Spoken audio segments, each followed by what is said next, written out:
The reason why most businesses fail within the first 5 years is because they're just doing things, they're not putting a strategic plan in place. So when you are pre-launching, here are the things that you're focused on. This is the worst advice anyone could get as a new entrepreneur, is when you are trying to launch a business or when you just start a business and no one buys, it is because no one's excited for what you have going on. Hate to break it to you, that's what it is. When you follow these 3 phases, you have no choice but to be successful. And the key to it is, what's up, y'all? Welcome back to episode 2 of the Launch and Profit podcast. I am your host, Coach Nicholas Marque. And listen, if you are an aspiring entrepreneur, you want to tap in to this episode because I'm going to be teaching you exactly how to launch your business from scratch using whatever you have and getting to success in the next 90 days. Let's get to this money. Okay, so here's what people get wrong when they're trying to launch a business. They open doors, or you have this idea and you're like, you know what? I want to drop ship, or I want to write a book, or I want to do whatever, right? I want to be an event planner. And you open doors, or maybe you keep it a secret, right? Because we got this whole move in silence. You keep it a secret and you just open doors and you wonder why no one bought. Well, no one bought because you didn't launch a business, you started a business. Here's the difference. When you start a business, this is getting your stuff up and running. Now you can just take money, take orders. You open doors and you can start taking customers. When you launch a business, you put a strategic plan in place so that you can generate hype and actually have people to sell to. So here's the 3 phases of launching that you need to implement. And if you want to go in further detail, I just did a training on all of this and you can catch the link in the description or in the show notes. So phase 1 is called pre-launch. So the reason that I broke these into phases is because I felt like when I started my business, I was focused on all the wrong areas and doing the wrong things at the wrong time. And here's what I mean by that. I opened doors. I told you about the baby shower that I got paid $100 for. I opened doors, and in the same time, I'm trying to get my LLC up and running. I'm still trying to figure out where am I taking this business and how am I going to make sales. But we're just doing things. But the reason why most businesses fail within the first 5 years is because they're just doing things, they're not putting a strategic plan in place. So when you are pre-launching, here are the things that you're focused on. The very first thing you're focused on is market research. Who is your target audience? What do they like? What do they dislike? Where are they already looking for your solution? What problem of theirs are you solving? You don't sell products and services. You want to know what you actually sell? You actually sell solutions to people's problems. And when you can tap into solving the most urgent pain point or delivering the most top desire, you can charge a premium for your products and services. And that's what you're focused on next, is figuring out how you can charge a premium and how you can build a business model that is going to generate more revenue that is not just for you. Yes, you want the house, we want the cars, we want the lifestyle. But if you're building a true sustainable business, your business has to live beyond you. You should be able to pass it down to children or to your offspring or to the next generation, or you should be able to sell it. If you're building a sustainable business, that should be your end goal. How do I pass this down, or how do I sell, right? So in pre-launch phase, you're focused on, so point one was target audience research. Point 2 is how do I charge a premium? Point 3 is competitors. I remember somebody telling me this is the worst advice anyone could get as a new entrepreneur, is don't worry about what the competition is doing. Just focus on you.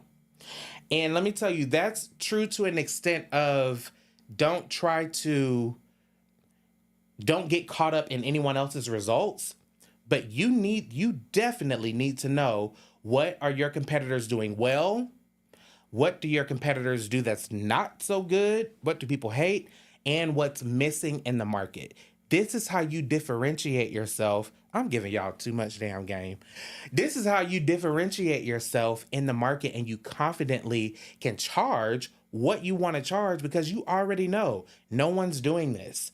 Or you can go to XYZ, but they're not going to give you this service, this product. They're not going to solve this problem, right?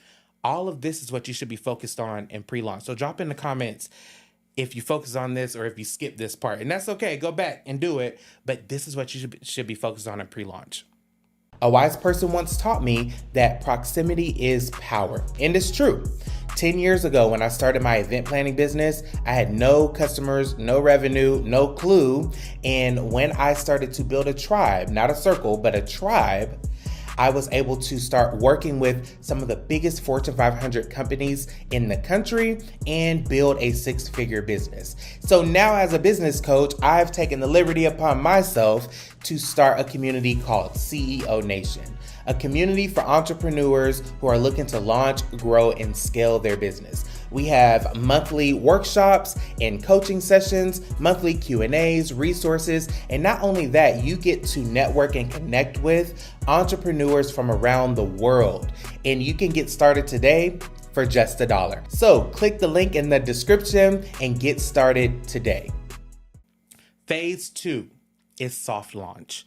So what do I mean by soft launch? Have you ever got one of those invitations to like a new restaurant and you just come out, everything's either half off or free, and they just want you to come taste their food and give them feedback? Let me tell you what they're actually doing.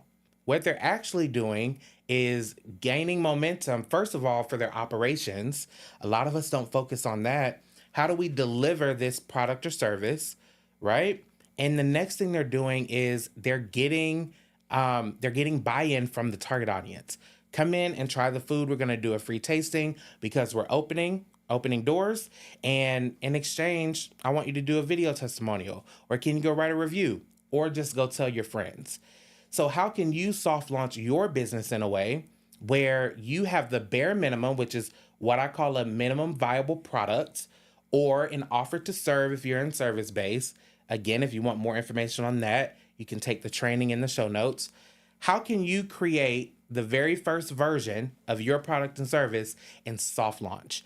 And let me tell you, your focus in soft launch is not so much the money. Your focus is, how do I get video testimonials? How do I get reviews? How do I get referrals? And how do I leverage opportunity? When I was first starting my event business, or when I moved to Atlanta, I had to break into the market. And the one thing that it is tough to do out here in Atlanta is to try to break into a market where people already have their makeup artist, their hairstylist, and their event planner. What I had to do is offer final stretch event planning services for 3 people that needed it. And where I leveraged, because I didn't have money for marketing, how I leveraged it was my what I call circle of network. Who was I already in network with that could use my product or services? And so my first offer to serve was given to my boss, and his granddaughter was having a birthday party. I literally planned the end of the birthday party, or the end of the planning process. I came in and executed. And then how many of you can guess what happened after that? I landed 2 paying clients at that birthday party for a destination birthday party. The second one was given to my coworker, Rochelle. She wanted to start her women's empowerment brand, which we revamped to something else, but let me stay in the moment. She wanted to start her women's empowerment brand, and we had a launch and brunch. I did it for free, and then I booked her sister, who wanted me to plan the launch of her business. You see how this works? Right now, I wasn't focused on how do I get to the money. I was focused on what do I need to push the business forward, soft launching. The final phase is official launch. And let me tell you why this phase is so important.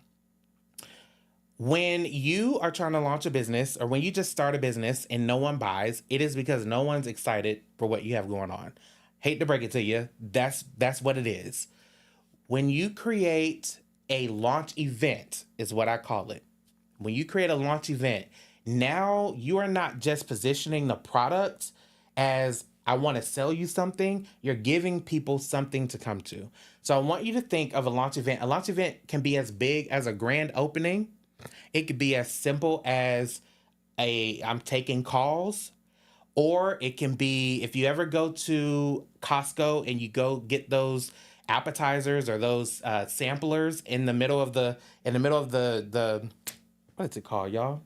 In the middle of the store, that's a launch event. If you ever go to a grand opening, or excuse me, ever go to an album release party, that's a launch event. You need to create a launch event, and you need to define what that is.